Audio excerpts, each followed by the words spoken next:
I mean, what more could you want? So we're down a local lake to Jack called Leomani, just for a few hours, see if we can have one each. But like I said, it's so windy. I'm just hoping that it's not too cold, so I'm hoping that it will help the fishing. Yeah, a bit windy as well, which hopefully push the fish around as well. I already said it was windy, but that's fine. You can have that.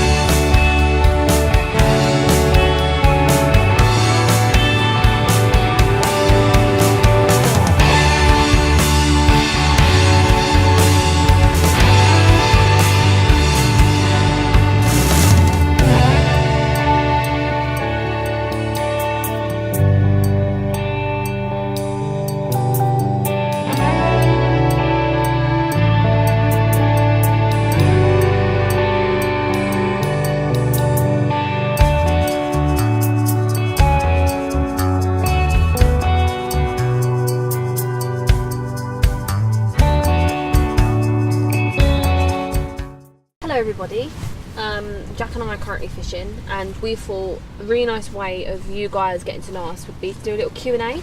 So we put together a little list of questions that we think you'll want to know about us, and yeah, we're just going to go through and answer them. We are fishing at the moment, but we're not having a lot, so we thought we'll film something to pass the time. So we'll get into it. The first question we come up with is, how did you get into fishing? Because this is something that I feel like is something you want to know about people, because I feel like if you know how they got into it, you'll know what sort of angler they are.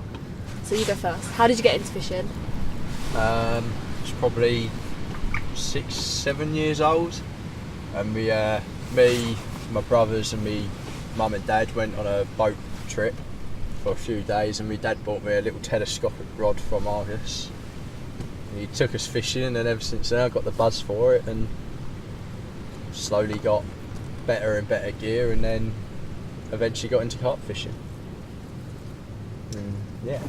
Mine is, my dad used to be a match angler, and after his matches my mum would take me down and he'd put the foot plate of his box out, and I'd literally sit on it with like a little section of pole, and I'd catch like a roach or two, and I'd only fish for like 10 minutes because that was like enough when I was younger, but I was about 3 years old. And then it kind of, as I got older, I got more into it, and then my dad realised that I really liked it, and he was like, I should probably take up carp fishing so that she can come with me overnight. And yeah, it kind of just started from there, but my dad's always made sure that I go back to different species, so I still do like the pole fishing and stuff, because I just enjoy it. I enjoy fishing for roach as well as carp, and especially like fishing for the seasons. I feel like that's something that's... Do your pike fishing in winter as well, didn't you? Yeah, fishing for the seasons is quite important. The next question is, when I look at my phone, how did you meet?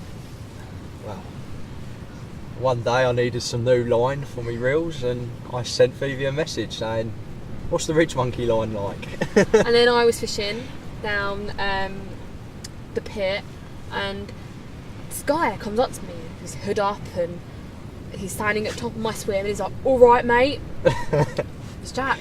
And I was terrified of him, and I wouldn't go near him after that until I got to know him and realised he wasn't a big scary man, and he was actually just really nice. And then I became a bailiff, and it's all history. Yeah. And now we go fishing all the time. We're both bailiffs. We love it. But yeah, I was really scared of you at first. Nothing to be scared of. I'm a big softie. You were quite intimidating. That's because you didn't know me. It's because you walked into my swim with your big work boots on. Yeah, but you're about this small. Yeah, I am about this small. You was about this big. Come wandering into my swim, and I was like, oh, who is this? Biggest carp? What are we on about? French or English? Common, say both. Mirror? Just your biggest carp. You can say... Well, biggest English mirror is 62 pound 8 ounce. I love how you give me that look. Yeah. I caught that 3 or 4 years ago. Hold on, English mirror? No, French. You said English mirror. I was thinking £62. No, I thought I said French. So biggest French mirror. Yeah, biggest okay. French. I'm going to say, where are you fishing? Biggest French, 62.8. My English and mirror common are a joint 29.8. And English mirror is £40 on the dot. You've had bigger mirrors than commons. Yeah, I don't catch commons. I catch too many. They're just they're too common. Too common. Right, so that's yours, yeah? Yeah. Mine is 26 14. Yes, 26.14. Because I broke it last year and I keep forgetting because it stood for so long. 26.14, that was off the surface, and that's common in England. £22 mirror in England. £23-ish, I think it was like 23.8 or something, common in France, and that was quite recent. And then 34.4. Yes, in mirror in France, and again that was recently. And before that I hadn't really fished in France, so it wasn't too hard to break a PB. Whereas yours is going to be so difficult for mirror. Yeah, I won't break that for like ages. 50 odd years. Your favourite species? You only fish for carp? I only fish for carp, so I'm going to go with carp. Did you not enjoy our pike session? No, I did love it. You had your first ever little jack pike. My first little jack pike. But you still say carp? Yeah, I'm still a carp angler. I'm going to catfish. Which I'm looking forward to doing. Yeah, I must admit, I do love a catfish. We need to do some catfishing this year. I didn't do none last year. Oh yeah. Favourite fishing memory? This is hard. Oh yeah, you can go first. I don't know mine. Alright, I'll start with mine. Okay. I was down one of the old pits. I used to fish a lot, and it was April time, so the fish just started coming out. And I had a dream that night that I caught the big ling, and I woke up to nothing. Now I was speaking to my mate John, saying, "Oh, who's going to be the first one to catch the big ling?" Spoke to him for about 20 minutes about how big it is, what it looks like. The next thing you know, the rod's ripped off, and I'm playing a fish. I'm like, "What would you do if this is big ling?" He was like, "Nah, don't say that. Don't say that. You'll jinx yourself. You'll lose it." And a couple of minutes later, netted it, and there we go, big ling at £37 something, I think. That's mad. Yeah, I'll find out the right weight at some point, but yeah, we had to dream about it, talk about it, and then catch it. That is mad. Dreams come true. They do. I feel like I need to dream about fishing more often. I don't know what mine is. Probably breaking my PB last year on the pit. Yeah, I was gutted not being there, being at work. Because I'd caught a 26 previously, but it was like 6 years ago, and I hadn't caught any. Like I'd caught a few kind of close to it, but I hadn't caught anything near it. And then I started fishing the pit, and I was like, I don't know if I'm going to break a PB on here, but it's good fishing. And then I went down there on a Friday after college, and I was literally fishing for about 10 minutes. I got the fish feeding on there, and I feel like it's quite hard to get them feeding on top there because they go off for like 5 minutes, and then they stop feeding, and then they come back. Plus the weed was up, and then I saw this quite dark looking fish, and I was like, I want that one. And then I hooked into that one, and then it took me in the weed for about 10-15 minutes, and then I was like, I've lost it. And then I got it in the net, and I She's off.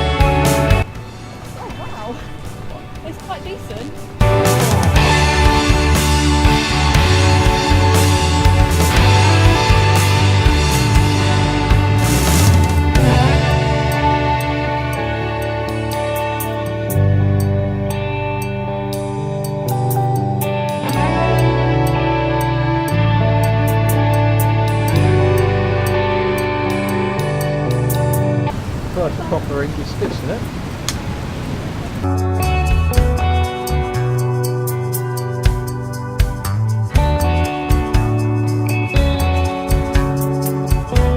Ready?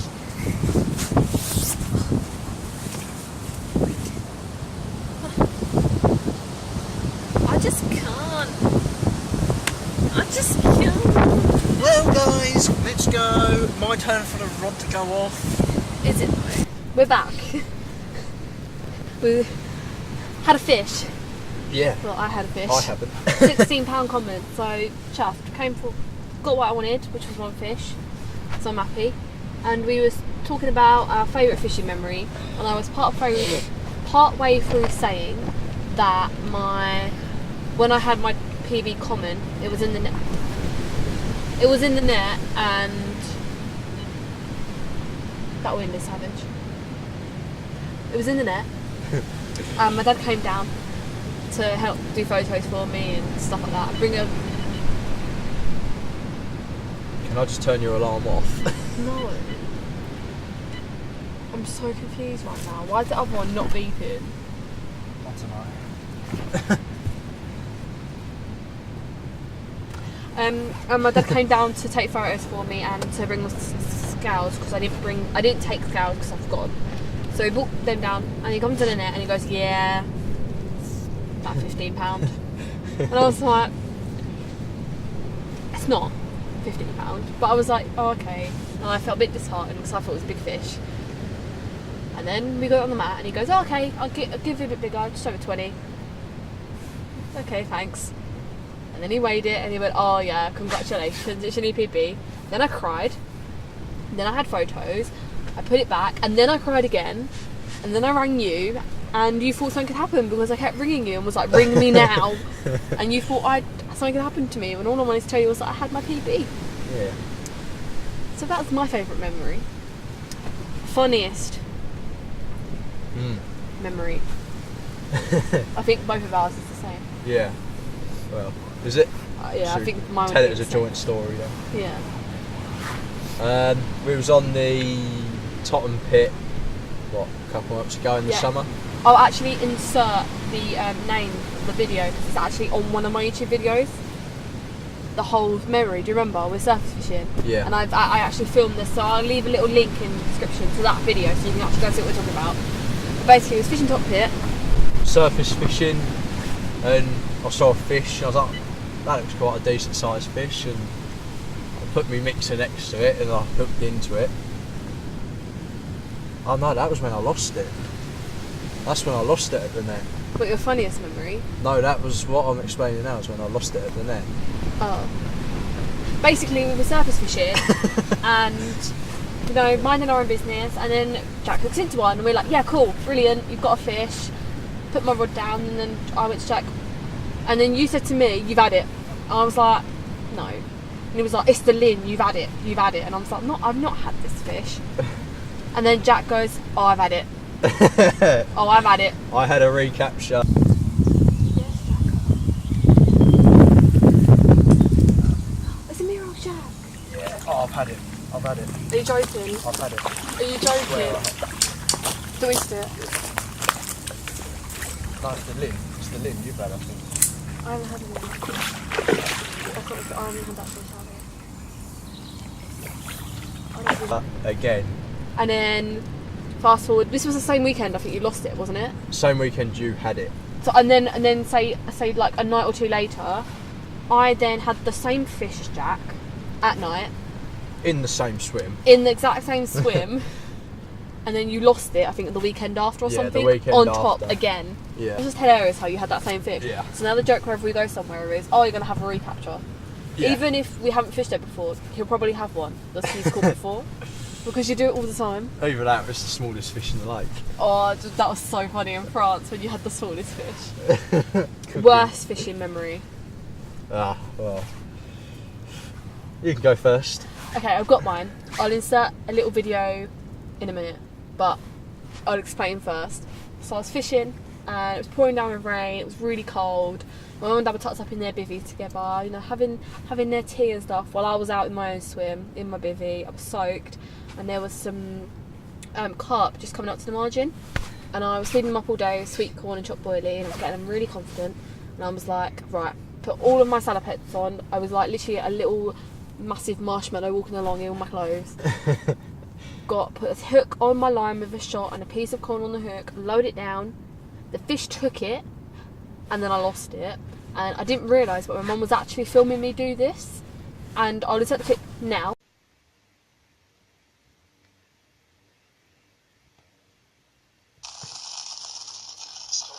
Lost it. but you see me basically get quite annoyed at the fact that I've lost it and say some rude words. And bear in mind, I was about 12 when this happened. 12 or 13. I think my mum and dad were a bit like, oh, the language, she knows. And they were just a bit shocked. And you hear my mum at the end go, oh, I think she lost it, and quickly put the phone down because they had to come make sure I was okay because I was a bit emotional. And I think at that point I told them just to leave me alone and just come back to me in a few hours when I'd sorted myself out, because I hadn't caught anything. And to feed them up and lose it, it's horrible. It's either that or when I fish matches. You'll see actually in the book chapter that I wrote, when I fish matches, oh my god, we're never doing a pairs match together because I will just bring you bad luck. Why? Because I wasn't in the draw once because I told them I wasn't doing it, and then I was doing it, and when they were drawing the swims out, I wasn't in the draw. So you got swim. So I got the swim, which beef it out. Oh, yeah. And then what was the other one? I don't remember, but yeah, basically matches are just horrible as well. Yeah. What's yours? Once again, back on the old pit, I was there for 3 or 4 nights. Oh, I know. The first night I had 2 fish, nothing big, but ones I hadn't caught, considering I've done a lot of time on there and a lot of recaptures. And I'm after 5 or 6 fish on the lake, and someone I know comes down for a night. He's like, oh, it's right to fish next year, and put a rod down in this margin, which was literally half a rod length away from me where I'm fishing. I was like, yeah, it's fine, you're only doing a night. He then went on to catch 3 fish off that spot, and 2 of them were the fish I want. One called yellow belly and one called the backup common. Both down in weight, but still 2 fish I wanted.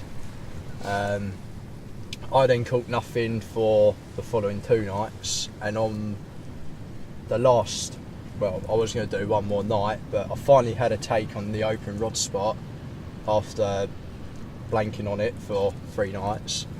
I torrential rain, hook into it, played it for about 5 minutes, and the hook pulls.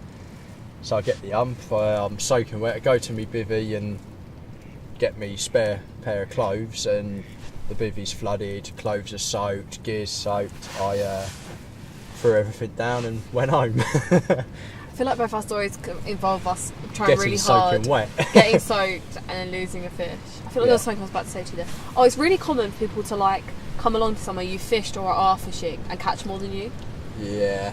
Do you remember when I did it with the margin spot that you were fishing, and I fished it and had a fish out the margin? Yeah, that was a £23 common. £23 common, and you was like, you wanted to be happy for me because I'd caught a fish from the margin. And she's in again.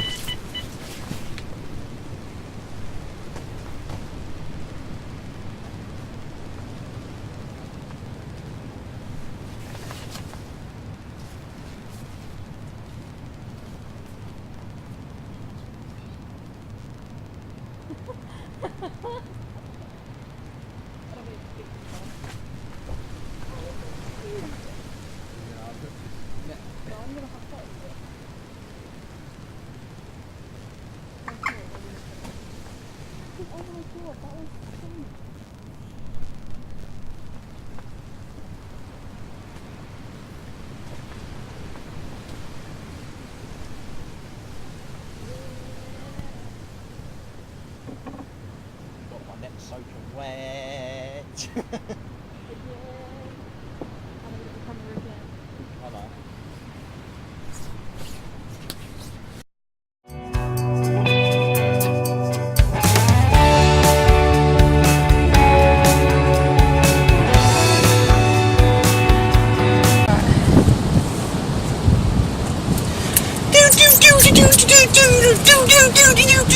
Ready? We're back again after my second fish. Next question was, what is your go-to rig? Ooh.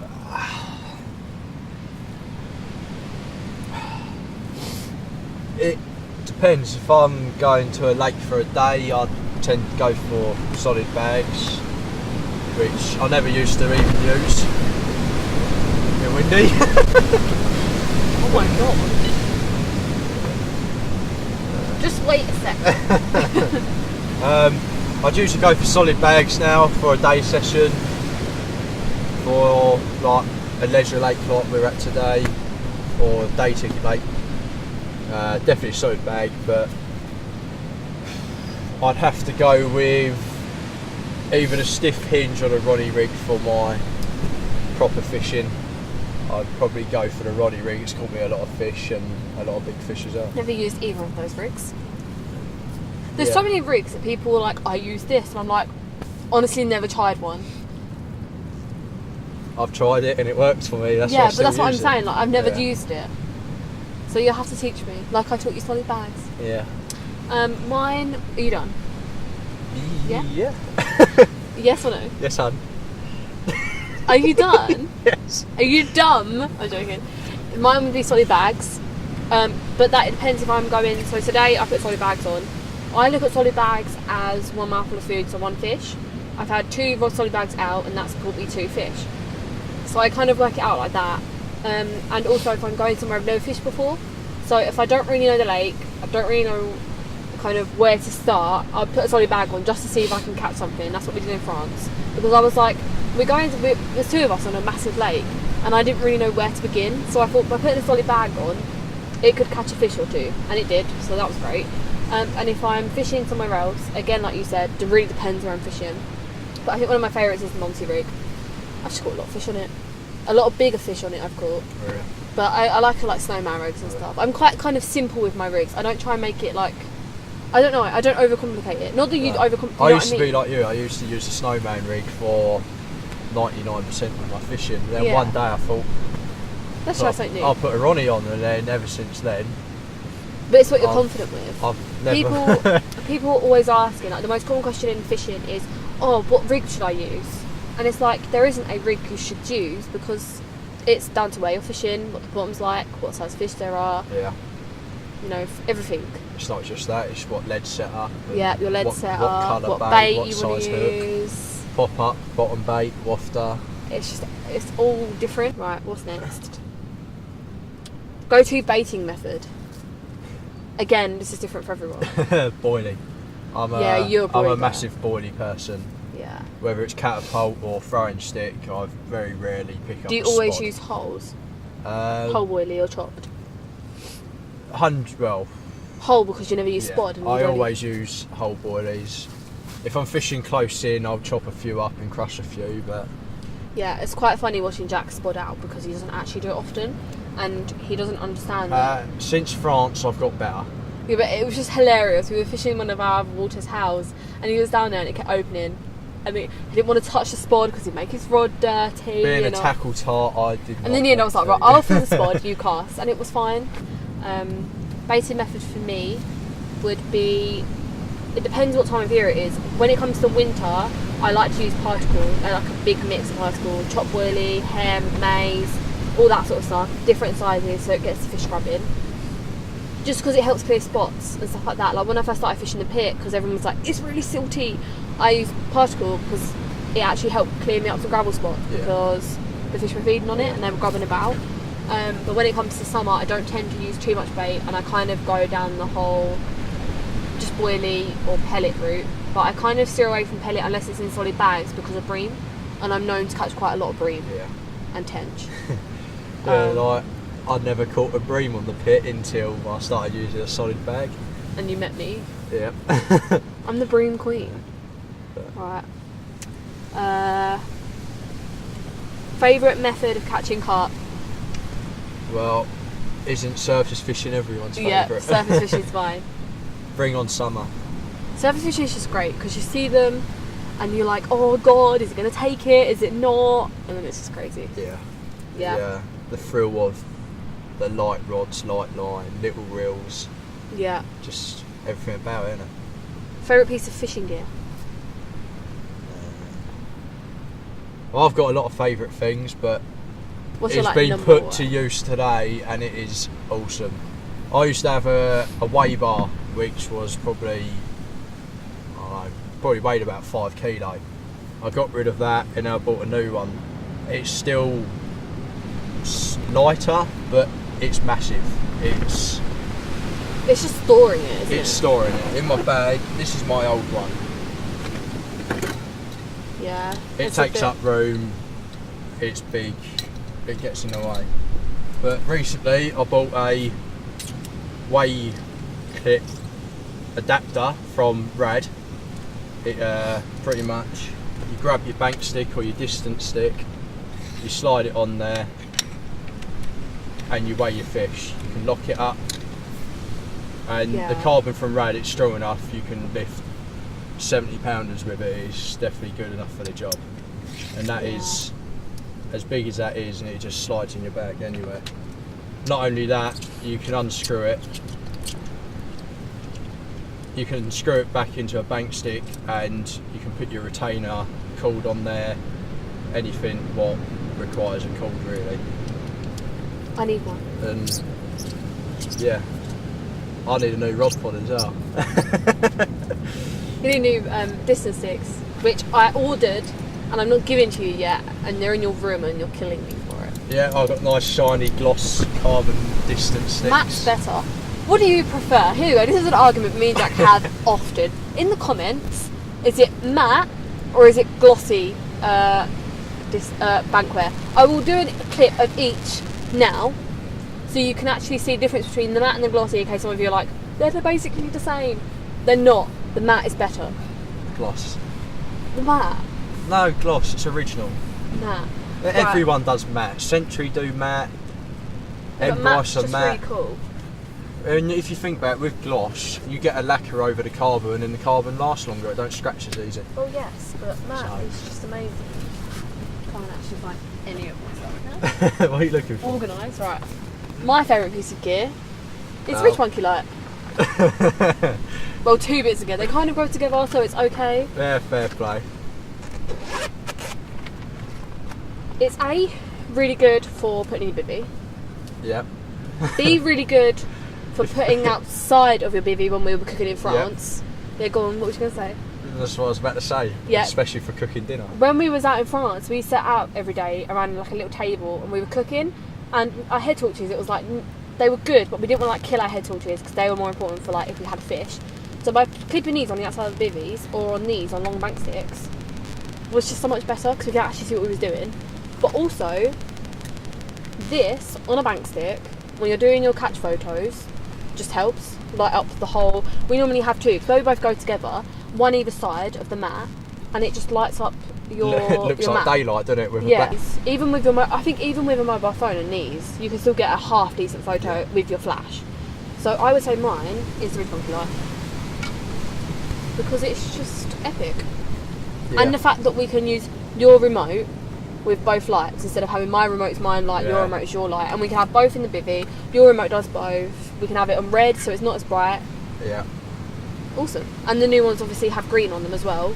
And green, I feel green's a lot better than red. Saves you and night vision. Percentage as well if you get the. Yeah, if you get the new ones or the new. So they come in like three in the range. So you got like your lower price one, your middle, and your higher price.